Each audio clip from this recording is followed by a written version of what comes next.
Welcome to Turning Point, a podcast series brought to you by Intervention. In this 20th anniversary special, we sit down with clinicians, researchers, mentors, and innovators to explore the moments that shape their paths and to reflect on the values we share: curiosity, education, collaboration, and a commitment to improving patient care. Because every journey has a turning point, and everyone has a story to tell. I'm Aisha Kader, and I'm your host. I'm joined today by Dr. Rasha Al-Lamee, who is an academic interventional cardiologist at Imperial College London and was a deputy editor of Intervention. Welcome, Rasha. Thank you very much for having me, Aisha. Thanks so much for joining. So I'm going to cut right to the chase. You're a prolific researcher in interventional cardiology. Was it always something that you were drawn to? Was it research that you were drawn to right from the start? Tell us about it. Well, thanks for calling me prolific. I'm not sure if I would say that, but I have to say, I think I was drawn to cardiology because it's such an evidence-based speciality. That's why I liked it in the first place. I always liked the ability to be in a speciality that was forward-thinking and fast-moving. But if I'm honest, I didn't see myself as an academic, way back when, if you asked me, because I thought an academic looked a certain way and did a certain thing, and they were lofty professors that sat in rooms on their own, having very, very intellectual thoughts. I only started to really have a pathway to research because I saw what clinical trials were like, and I saw a pathway to academia that I knew I would enjoy. And if I'm honest, it only came out of my PhD program, the experience I had with ORBITA. And if I hadn't done that, I think today I'd been an interventional cardiologist working, daily in clinical practice, but I definitely wouldn't have had the footprint in academia that I have now. That's very true. And this podcast is called Turning Point. Looking on the outside, for most of us, we would imagine that the turning point in your career was probably ORBITA. Would you agree? Oh, for sure. And actually, I can say that when I was, in those final years of training, in the UK, many people would do a PhD, and I applied multiple times for grants to be able to come out of program and do a PhD, and I was unsuccessful. And then it got to that kind of final year, the moment where you decide whether you should just carry on in clinical practice or consider still coming out to do research. And at that point, I actually did apply for clinical jobs, and I started to think about just becoming I say just, it's not fair to say that, but to be primarily an interventional cardiologist in clinic. And actually it was out of a pathway of doing those applications, then starting to think about what would be my backup. That's when myself and my supervisor, Daryl Francis, started to think about ORBITA and develop the idea about this trial. And what I decided was that if I was unsuccessful in getting a clinical cardiology post, I'd do a PhD. And it was out of being unsuccessful in getting one of these jobs. And that very next day, after learning that I was unsuccessful, I met with Daryl and actually Justin Davies, and together we went, right, let's start the PhD program. And that's how it all came about. So it was a kind of pathway that was somewhat accidental, but I won't regret it. And kind of from a failure, if you can call it that, came more success. That's such an incredibly inspiring story. You've clearly told us about the challenges of getting into it. Once you had designed ORBITA, what were the challenges you encountered starting out in clinical research? Well, ORBITA wasn't an easy starting point. So when you decide to do your first clinical trial, and it's a placebo-controlled trial, and it's testing a therapy that everyone's using every day and has their own ideas about its efficacy, that wasn't easy. But the way I went about doing that was to try and surround myself by lots of people who were also interested in that research question. So the first thing was choosing the sites. And in choosing the sites, I basically went out to people I trained with, people who'd mentored and trained me. And those 5 sites, I'd had some kind of personal connection with all of the PIs at those sites. And I went to them and said, we want to ask this question. And each and every one of them went, oh, why are we doing that? And then kind of bought into it and wanted to be part of it. And then they helped me, right? Together, we kind of thought about how this would work. And then I guess the other aspect was learning what placebo control would look like, thinking about it kind of deeply, making a design that, again, came out of kind of academic curiosity, but some stuff we got right, some stuff I would probably do differently now. But one of the things I learned the most is that you can't run clinical trials from an office. You have to be traveling around the country, meeting everyone, and everyone needs to be feeling like they're part of the effort. This is not one PI running a trial. They're not the one face of the research. Everyone is part of it, and that was a key part of ORBITA for me. Designing a good clinical trial and asking a question that is relevant is really the essence of good clinical trial design. How did ORBITA actually come about? How did you think of this question? Was there a specific patient or anything that sort of inspired you to think, let's do this trial and let's make it placebo controlled? Yeah, so actually it came in those months where I was like looking for a clinical job, and I was a senior interventional fellow by then. I was actually in the cath lab with Daryl, and I was doing an angioplasty and he was outside on a stable patient, and I came out having done angioplasty, this circumflex lesion, and he said, why have you done that? And I said, oh, he's got angina, and he said, but how do you know it'll work? And I was like, I mean, we do PCI for angina, right? And then we got into the conversation. Well, has it been tested correctly? And that's where it came. And so then we had an idea. I've got a video of him when we got the Lancet publication, him doing a dance. And when he did the dance, I said, our joint secretary sent it to both of us. And I said, why are you doing a dance? Didn't you think I'd get there? And he said, I absolutely never thought you'd do it. So I was like, so you set me a challenge of a thing you thought I'd never do. He was like, yeah, but it'd be fun to try. And so, that's what it was kind of all about. We asked a question that we thought was interesting. Many others didn't necessarily.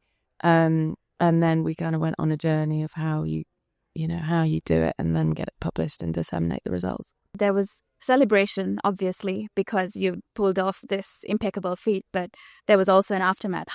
What was it like dealing with all of that, the response that people had to proving this particular question that you had asked? Yeah, I mean, that wasn't easy. That's the bit that I learned the most from, and that was probably where I was most naive. I think I thought people would be interested in the science. I hadn't understood the, relationships that we have as interventional cardiologists with industry, the competing interests that there are out there, the various bodies that might really care about these results and not like these results. And also I hadn't really understood how much people could get really personal and emotional about a scientific result. So that was very hard, actually, and definitely led me to question whether I would continue in interventional cardiology. And there's a funny story around that one. So a couple of months after ORBITA was published, and I'd gone through that sort of Twitter onslaught, which again was totally unexpected. I'd never been on social media. I'd just joined for the first time the week I was giving the ORBITA presentation. And I think, Twitter at that time was a funny place. It was probably one of the first trials where there was this kind of trial by Twitter. So anyway, a couple of months later, I was, quite down about things. I thought I'd had a real personal success, and that personal success had led to some challenges that were really hard. And I was seriously thinking about leaving. And my husband and I had this whole chat about it, and he was like, well, you can leave. And I said, and actually just thinking through the process of actually leaving made me think, yeah, you can change things. You don't have to do this forever. But it happened that a week later, I had the patient evening where we were getting the patients back, to the ORBITA patients, to tell them about the results. And myself and various investigators presented to these patients, and we told them what happened. And I, told them funny stories of what happened next and the challenges that I'd had. And then one of the patients asked for the mic, and I was like, oh gosh, what are they going to say? And I half expected him to say, I've got a stent in my body and it doesn't work. Are you going to remove my stent? But instead, the patient said, next time you go to America, Rasha, you have to take us with you. And then, honestly, I even now think of that moment, and it was a really key moment. Afterwards, I realised the patients were part of this trial, so it was on us to tell the results. And if, the results are controversial or not what people want to hear, I can't do a lot about that. I just have to speak to the data and kind of own the science. And then from then, I didn't kind of question the career path again. Thank you for sharing so candidly everything that you had to go through emotionally as an aftermath of the trial as well. And I call you prolific, therefore, with very good reason, because now you've got this whole ORBITA family. You're now mentoring fellows who are themselves first authors of publications in the Lancet as well as the New England Journal of Medicine.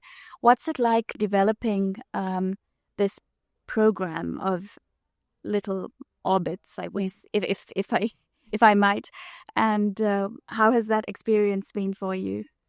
I mean, that's one of the best bits, right? For me, the bit about academia that's most fun is that you can build your own team and you can build a team in your image. It's quite hard to do that in clinical practice. We don't, especially where in the UK where I work in the National Health Service, it's quite hard to be the person that recruits everyone, that ensures that that's your team that's around you. People change, move, and it's not so straightforward. So the only place I've been able to do that is in my research group. And I've been able to try and really harness talent, try and set standards of how we behave with each other, because in academia, some of those standards haven't been set necessarily.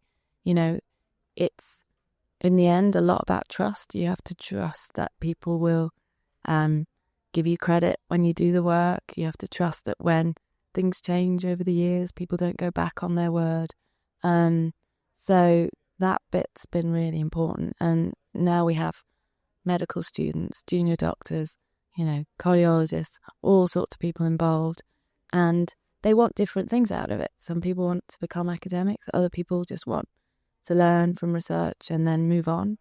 And what I say to them now is, if I can open doors, I'll open doors, right? So once you've done a good job, once you've been part of this team, my job is to continue to be your mentor. And I think that mentorship that people get in their PhD or in their research program is hard to beat, really, because you have a very close relationship and you have to really get to know each other. And I'm not always easy. They all know that there's loads of late nights and there's times when we're at deadlines and they've got to drop everything. They have to come back from dinner and get on a Zoom call with me, or we've had times when my fellows have had babies and, someone's holding a baby in the corner of the screen as we try and get a paper through. So it's not easy for them too, but hopefully they got, something important out of it, and it was important for their careers. Thank you so much for sharing that. Let's talk a bit about your time at Eurointervention. How did you get involved? How did you progress through the journal? What's that experience been like? Well, I mean, Eurointervention for me is they're like my family. And it was my first experience of medical publishing from the other side. So it was a massive learning curve. Interestingly, I had my own experience with Eurointervention because I sent, once upon a time, an editorial piece to Eurointervention telling them about this ORBITA trial and would they like to consider a piece about it. Then they said, well, send us the design paper. So I sent them the design paper. And then they rejected the design paper and told me, please, can you send us the primary manuscript? Unfortunately, by then, the primary manuscript was already underway with the Lancet. So we were in a slightly different place. But I only heard that story later from Davide. And so Davide Capitano, when he first emailed me, I do remember this, to say, I'm about to become the editor of Eurointervention. I'd like you to be one of our deputies. I mean, I couldn't believe it. Because if you can imagine lots of years of people thinking you're very controversial and, not necessarily part of the status quo, that was really incredible. It was kind of, wow, okay. Then we have a conversation. I knew we could work together. And then he formed a team of people. We were at different levels of our experience. Darren and Robert and Davide had been involved with the journal for a long time. Nieves and I came in new. But I think we did loads of good stuff together. We had fantastic, our weekly board meetings were great. In COVID, COVID had just started, I think, around that time. And you kind of got to know each other well because we also sort of spoke about other things that were happening. And I learned a lot about what it takes to get a good paper published, how important it is to be the handling editor, to choose the right reviewers, to consider what parts of a review are important. And it was a stepping stone to, moving on to where I am now at Jack. But I won't forget it. It was such an important experience. And what do you believe academic journals should play in shaping clinical thinking? Because drawing on from your experience of first submitting a piece, getting rejected, interesting, coming full circle even to your intervention, what do you think is the role academic journals should play in stimulating research that may not be a path that most have trodden? So, I think that we get most of our information from the medical literature, especially now that social media doesn't even have really the place it used to have. Many people might go to conferences, etc., but there's many people who don't get that opportunity.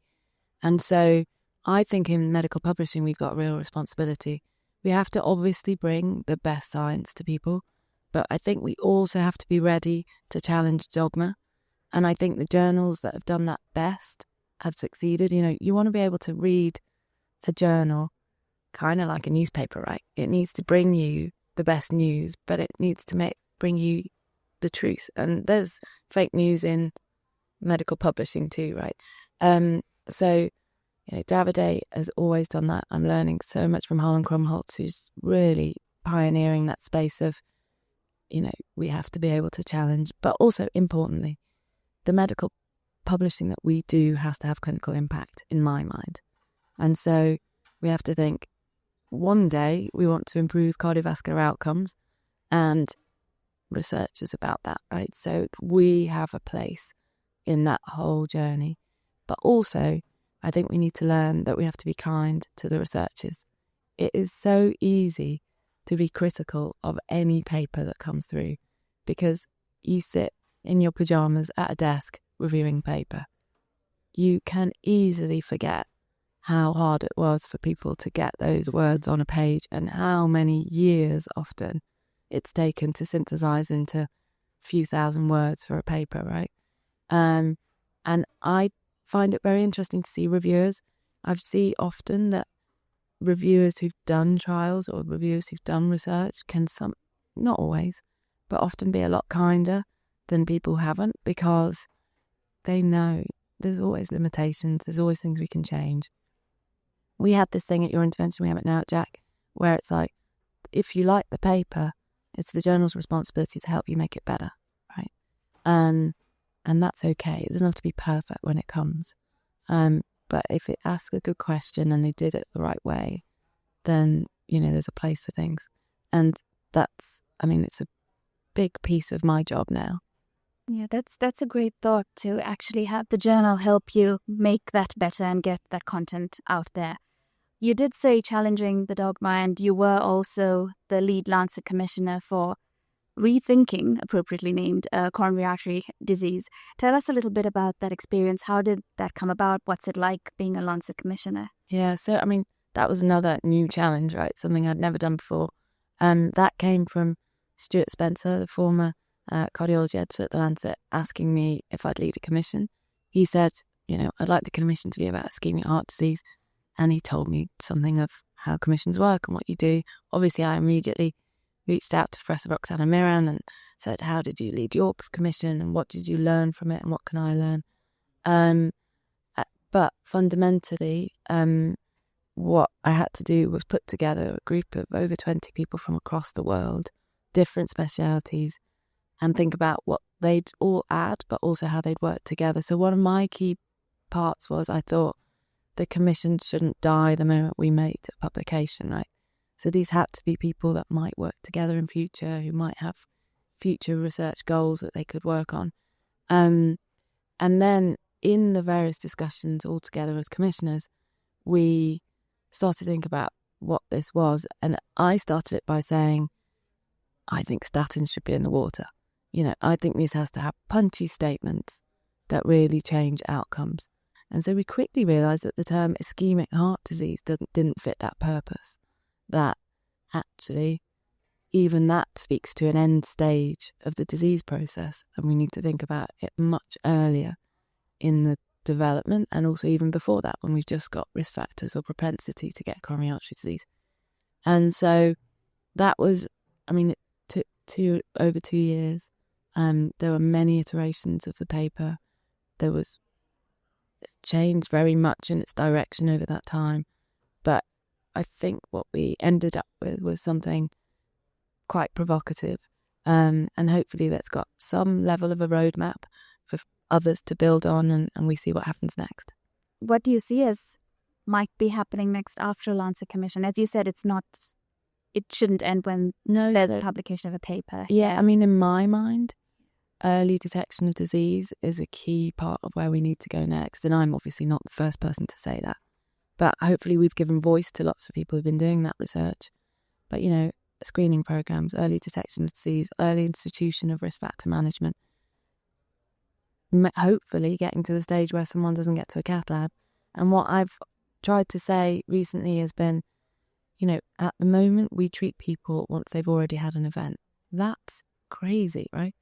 In the infectious diseases space, we are treating people at the point at which they've got the equivalent of AIDS, right? We need to get to the point where we treat before they have HIV or even early in the infection, right? And that's an analogy that, it sounds kind of provocative, but it is kind of what we're doing. An MI should be a never event because this is a preventative disease. By the time someone has a myocardial infarction, we missed something. Somewhere in the system we failed. And we need to understand what we do so that we reduce the amount of people in our cath labs. That's genuinely should be our goal, right? Fabulous. Thank you so much, Rasha, for sharing all the stories and also the stories behind the work you do to challenge the status quo. We're very grateful for the time you've spent with us today on this Your Intervention podcast, sharing your stories on the turning points of your career. So thank you. Thank you for having me. Thank you for listening to Turning Point, a special podcast series celebrating Your Intervention's 20th anniversary.